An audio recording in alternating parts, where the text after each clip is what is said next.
Assalamualaikum warahmatullahi wabarakatuh. Anak-anak, bagaimana kabarnya? Semoga kalian sehat walafiat dan selalu dalam lindungan Allah Subhanahu wa taala. Bertemu lagi dengan Ibu dalam mata pelajaran Ilmu Pengetahuan Alam kelas 7. Nah, anak-anak, kita masih dalam masa pandemi COVID-19. Oleh karena itu, kita harus menjaga diri kita dan mengikuti protokol kesehatan. Jangan lupa 3M. M yang pertama, kita harus selalu menggunakan masker jika kita keluar rumah. M yang kedua, kita harus selalu mencuci tangan dengan menggunakan sabun pada air yang mengalir. M yang ketiga, kita harus menjaga jarak dengan lawan bicara kita. Nah, anak-anak, protokol kesehatan harus kita terapkan dimanapun berada dalam kondisi pandemi seperti ini, ya, agar kita tidak mudah terserang virus COVID-19. Mudah-mudahan kita selalu dalam lindungan Allah dan selalu sehat walafiat. Amin ya rabbal alamin. Baik anak-anak, kita masuk pada bab 2, yaitu interaksi makhluk hidup dengan lingkungan. Sebelum kita memulai belajar, alangkah baiknya kita mulai dengan membaca doa terlebih dahulu. Mari kita membaca doa. Bismillahirrahmanirrahim. Raditu billahi robba wa bil islami dina wa bim muhammadin nabiyya wa rasula. Rabbi zidni ilman warzuqni fahman. Amin ya rabbal alamin. Mudah-mudahan dalam pembelajaran kita hari ini selalu dalam lindungan Allah dan bermanfaat dalam kehidupan kita sehari-hari. Amin ya rabbal alamin. Baik anak-anak, sebelum kalian belajar, Ibu akan menjelaskan mengenai tujuan pembelajaran kali ini. Ya, yang pertama yaitu siswa mampu menjelaskan mengenai pengertian lingkungan serta komponen penyusun lingkungan. Yang kedua, siswa mampu menjelaskan interaksi dalam ekosistem.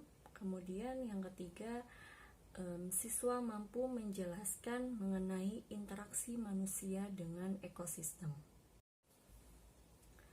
Interaksi makhluk hidup dengan lingkungan itu sering kita temui dalam kehidupan sehari-hari. Nah, misalnya kita dalam kehidupan sehari-hari selalu memerlukan dan selalu membutuhkan lingkungan sekitar untuk kita bertahan hidup.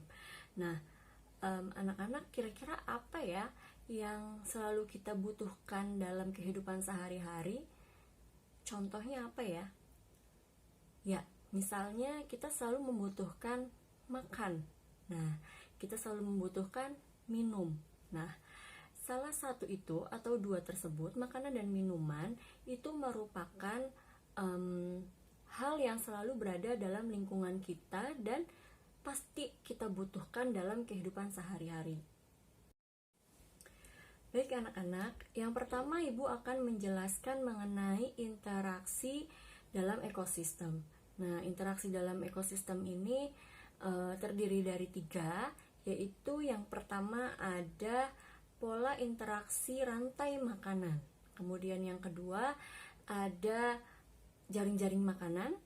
Kemudian yang ketiga ada piramida makanan. Ibu akan jelaskan satu persatu.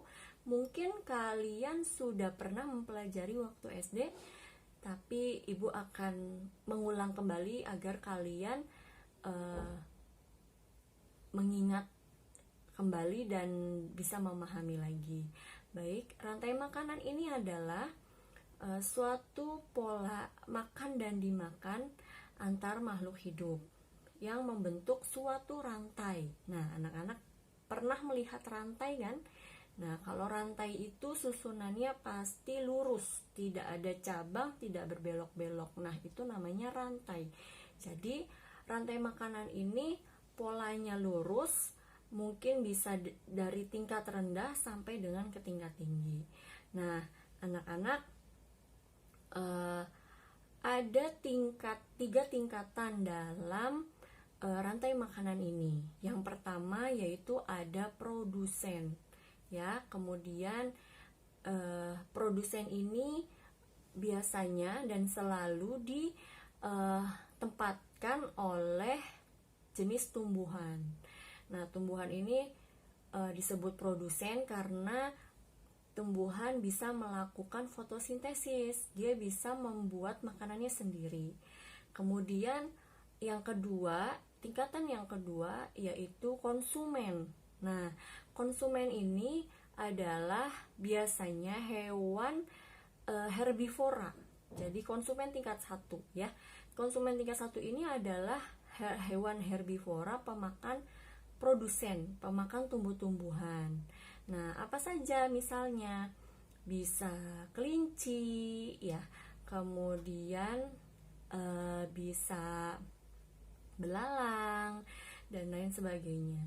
Kemudian ada konsumen tingkat 2. Konsumen tingkat 2 ini dia bisa disebut sebagai hewan karnivora karena dia pemakan hewan dari konsumen tingkat 1. Itu dia. Contohnya macam-macam ya. Bisa misalnya katak, atau bisa misalnya tikus dan lain sebagainya. Kemudian ada konsumen tingkat tinggi.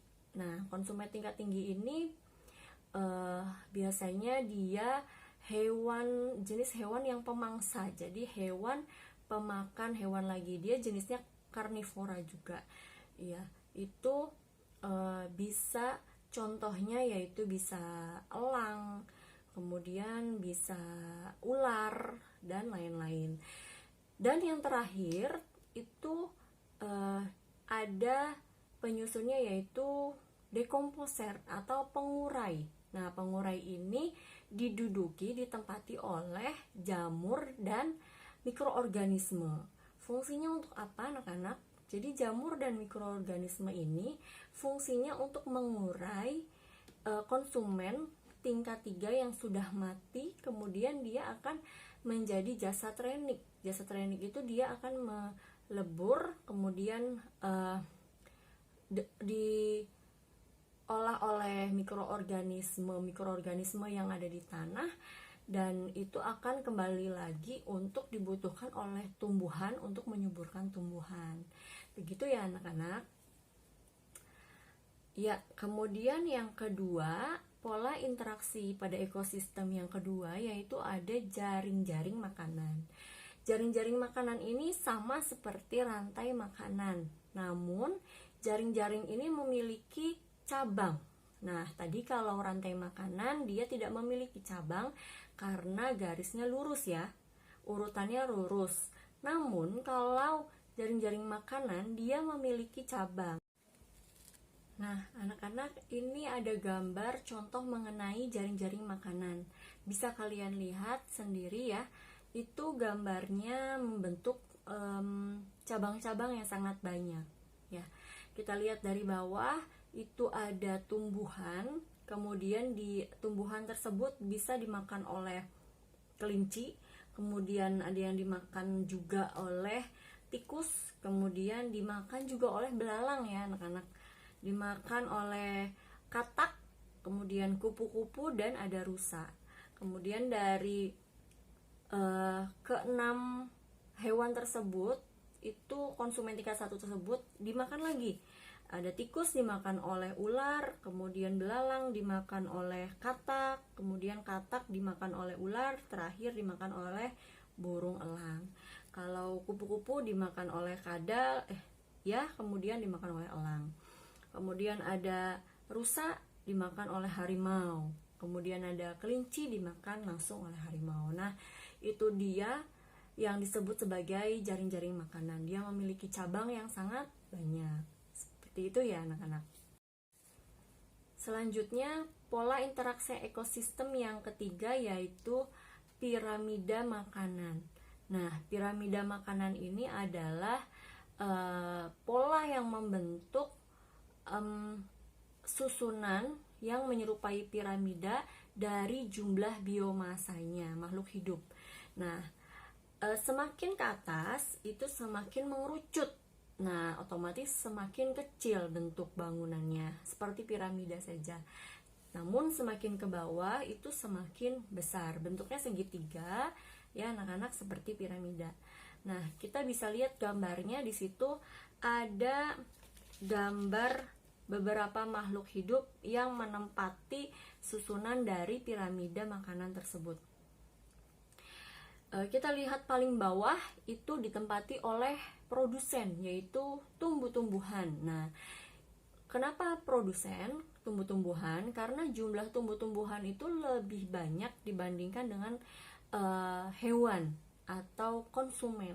Nah, oleh karena itu tumbuh-tumbuhan disimpan paling bawah, ya, karena jumlah biomasanya paling banyak. Kemudian tingkatan yang kedua yaitu konsumen. Konsumennya masih konsumen tingkat 1, yaitu jenis hewan pemakan tumbuhan, herbivora. Nah, itu bisa ditempati oleh misalnya tergantung dengan ekosistemnya ya. Itu kalau di situ ada gambar jerapah. Nah, jerapah tersebut menempati pada konsumen tingkat 1.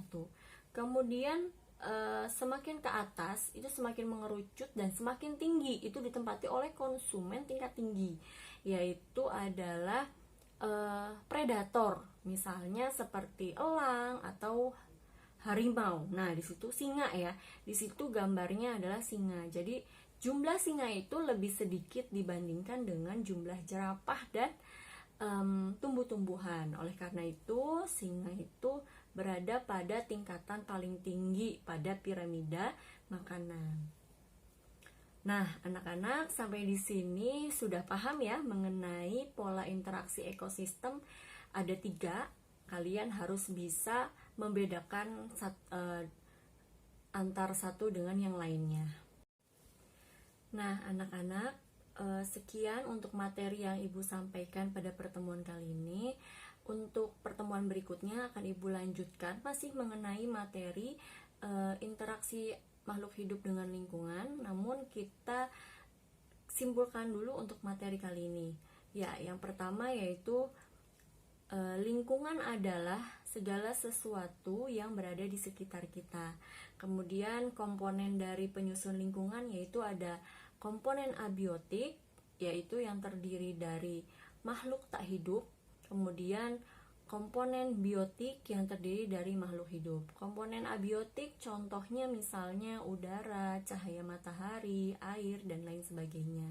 Sedangkan komponen biotik yaitu makhluk hidup, ya, manusia, hewan, tumbuhan, jamur, kemudian mikroorganisme. Baik, anak-anak, pola interaksi ekosistem terdiri dari 3, yaitu yang pertama ada rantai makanan, kemudian yang kedua ada jaring-jaring makanan, dan yang ketiga ada piramida makanan.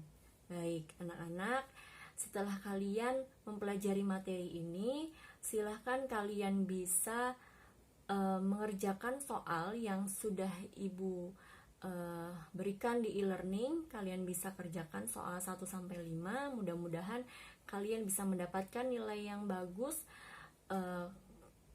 dan bisa menambah nilai kalian yang kemarin-kemarin yang kurang bagus. Oke, baik anak-anak, untuk pertemuan kali ini Ibu akhiri. Sebelumnya kita membaca dulu hamdalah, alhamdulillahirabbil alamin. Ibu tutup dengan salam. Wassalamualaikum warahmatullahi wabarakatuh.